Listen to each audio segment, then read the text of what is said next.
On va donc appeler ça une passe d'armes et elle commence par un gros calibre pointé par Éric Zemmour. Le candidat présumé visite ce matin le salon Millipol quand, après la démonstration d'un fusil utilisé par le RAID, il le pointe vers les journalistes. Ça rigole plus là. Eh ben, c'est vous là. Reculez, reculez. Reculez. C'est pas une reculez. C'est comme ça que vous déclarez votre candidature, monsieur Zemmour? Comment? C'est comme ça que vous déclarez votre candidature? Ah, vachement, oui.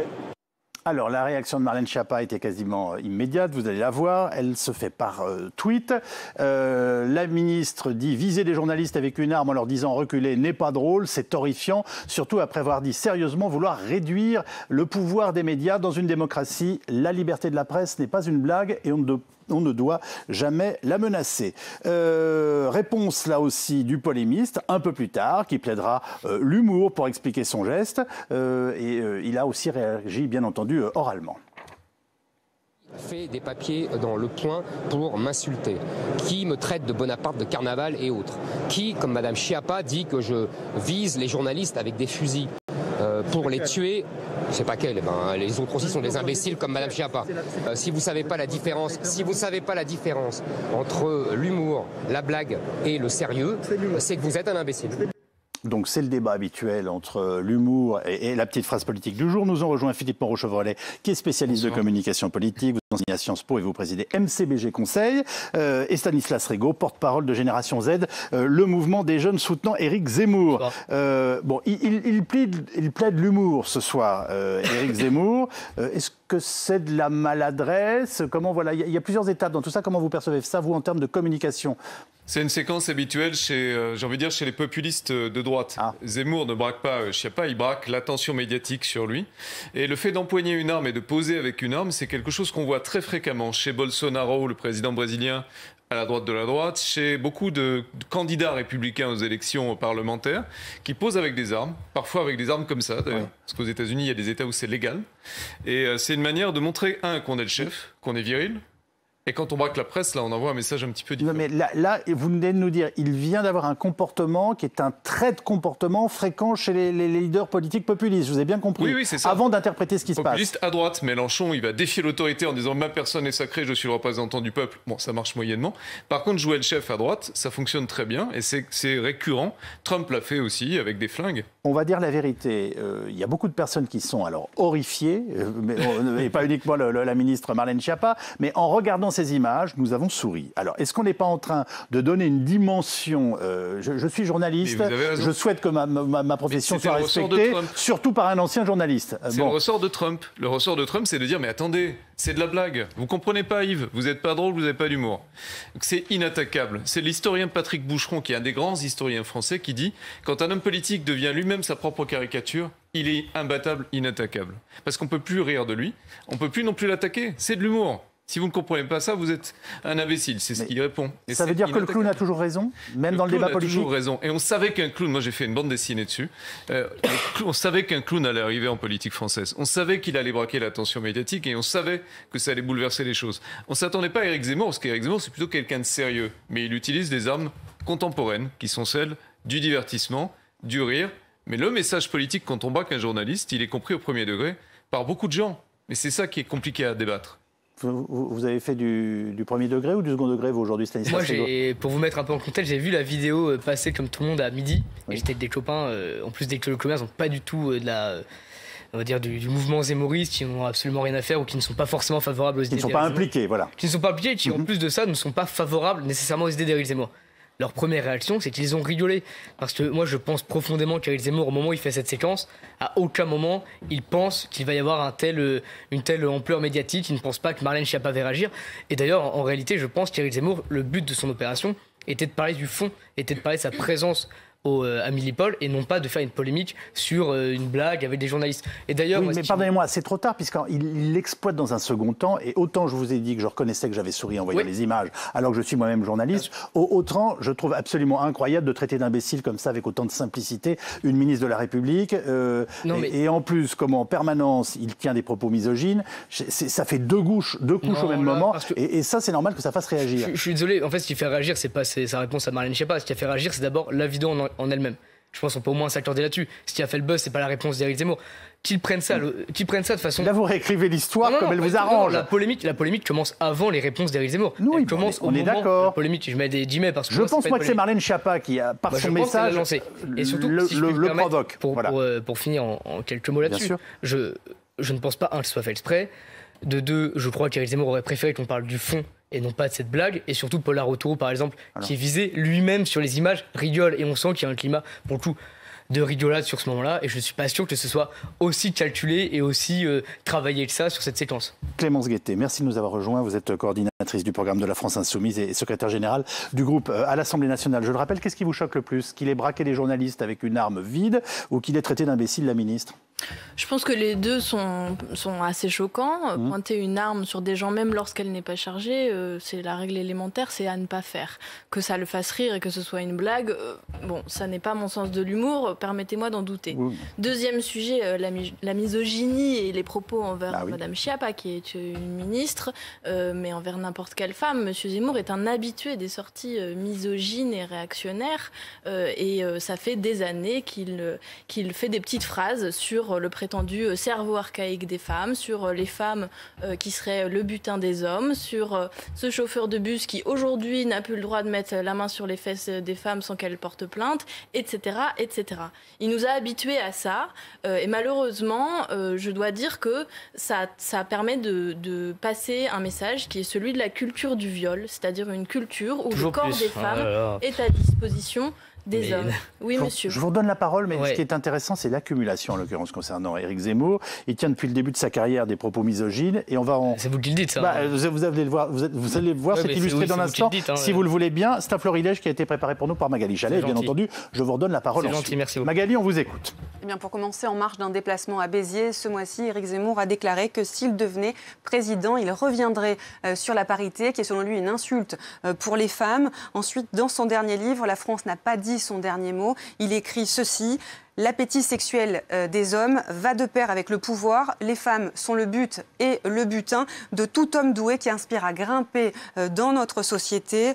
Autre déclaration, cette fois à la télé, il y a quelques semaines, quand les valeurs féminines dominent, la notion de pouvoir, d'autorité et de verticalité s'évapore. Et puis, si l'on remonte un peu plus loin dans le temps, en 2013, eh bien, Éric Zemmour tenait déjà des propos sexistes. C'était sur notre antenne. Il disait « Les valeurs féminines sont incompatibles avec le pouvoir et l'incarnation du pouvoir. Il y a un lien, selon lui, entre le pouvoir et la virilité. » Est-ce que ça vous suffit pour comprendre la situation? Moi, non, pas du tout, parce que pour plusieurs raisons. Et c'est en lien avec, et les phrases que vous venez de sortir de leur contexte, et la situation précédente, l'interpellation de Marlène Schiappa auprès d'Éric Zemmour. Il y a toujours bon dos le contexte, non, c'est quand même extraordinaire. Oui, mais excusez-moi, mais vous avez passé la séquence vous-même, en fait, monsieur Calvi, où en fait, il dit que toutes les personnes, y compris Marlène Schiappa, sont des imbéciles. Donc c'est pas une attaque à Marlène Schiappa parce qu'elle est une femme. Donc non, mais si on vous savez, le vrai courage serait d'assumer de sa part et de ne pas. Il l'a traité d'imbécile, c'est aussi clair que ça. Et il sait très bien ce qu'il fait, croyez-moi. Non, je crois.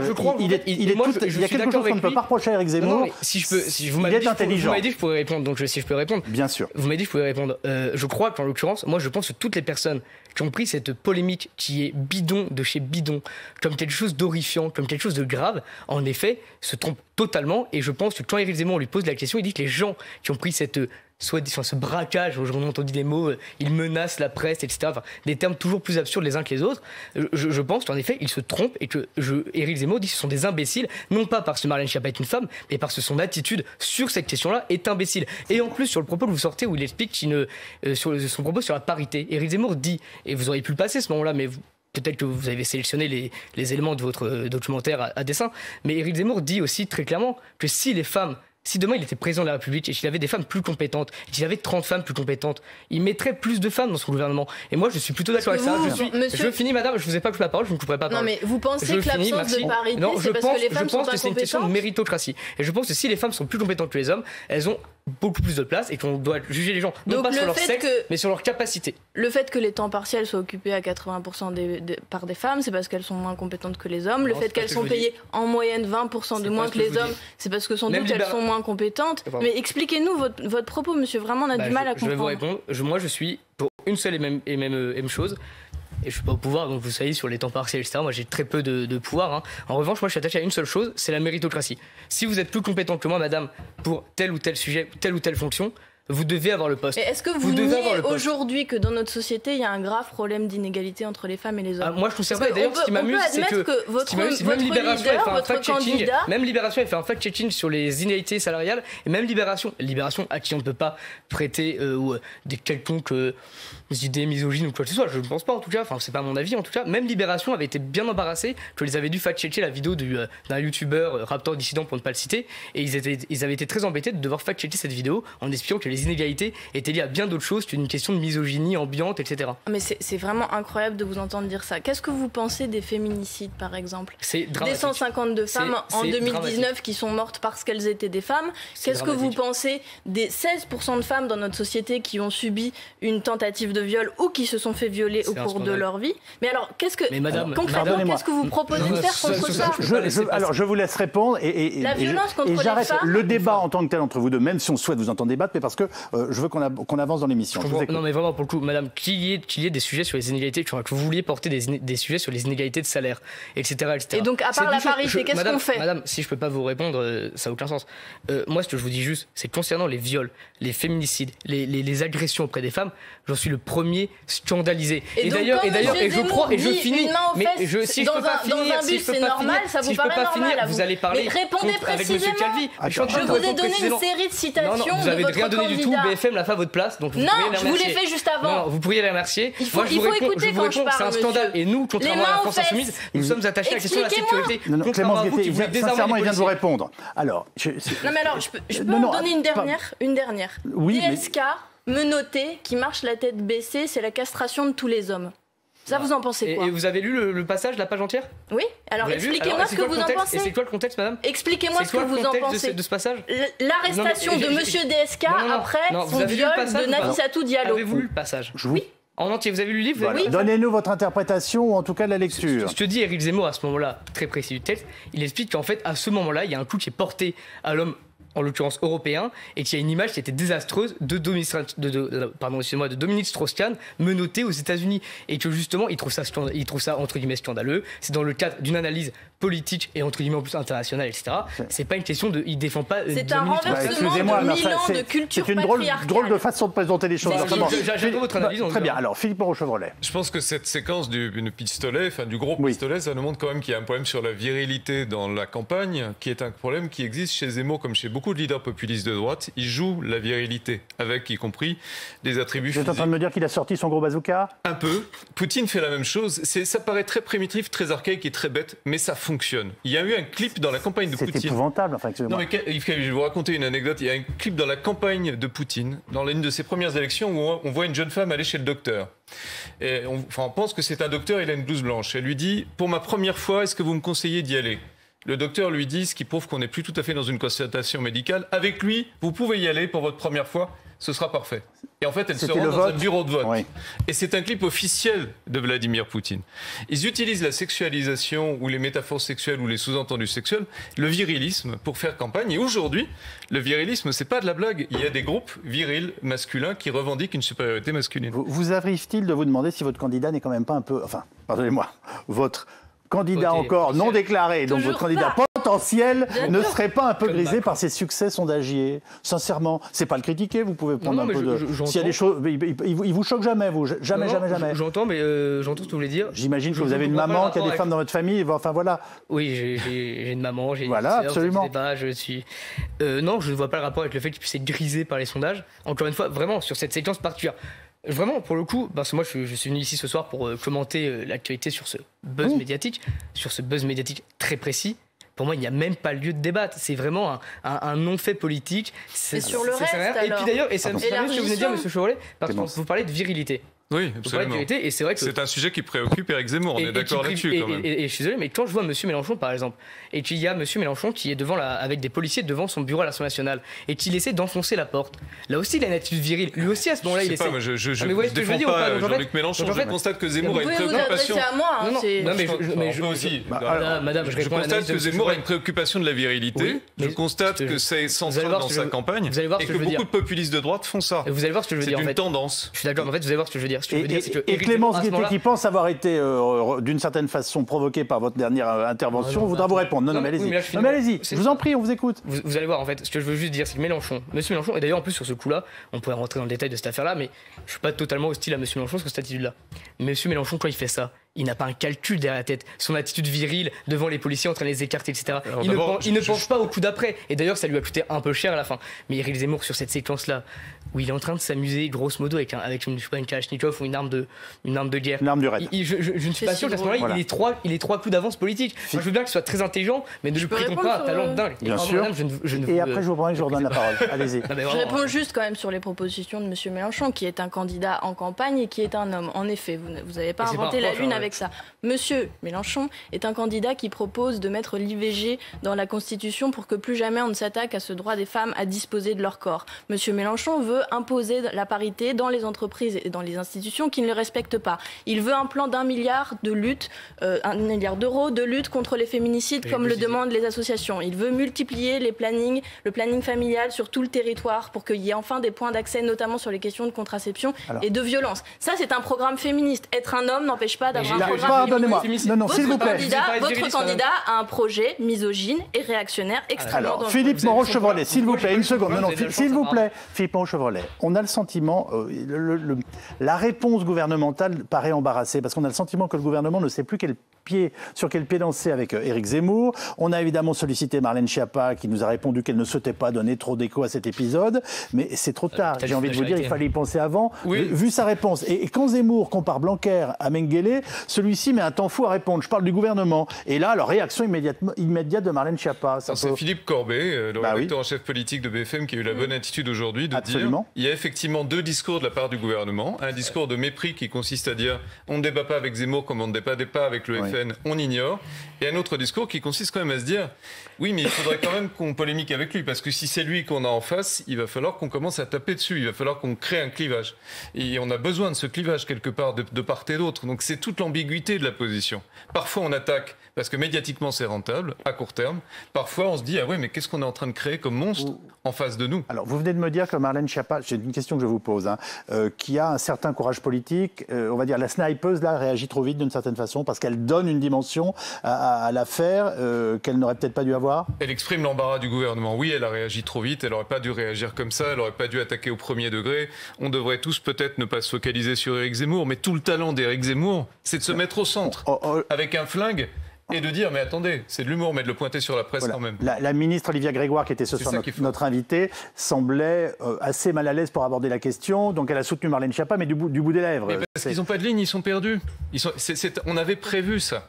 Ils sont perdus face à un phénomène nouveau, complètement bouleversant pour le paysage politique, d'un type qui vient pas de la politique, qui dit aux gens je suis nouveau, et regardez comme je les braque, regardez comme je les ennuie, pour dire ça poliment, et il est soutenu par de plus en plus de gens. Ça pose un problème. Alors on va retrouver des propos qui sont ceux de Marine Le Pen dans Valeurs Actuelles, que vous allez voir apparaître sur cet écran, je les découvre quasiment avec vous, et qui intervient, alors voilà, notre Marine Le Pen, pas tout de suite, il faut déclencher...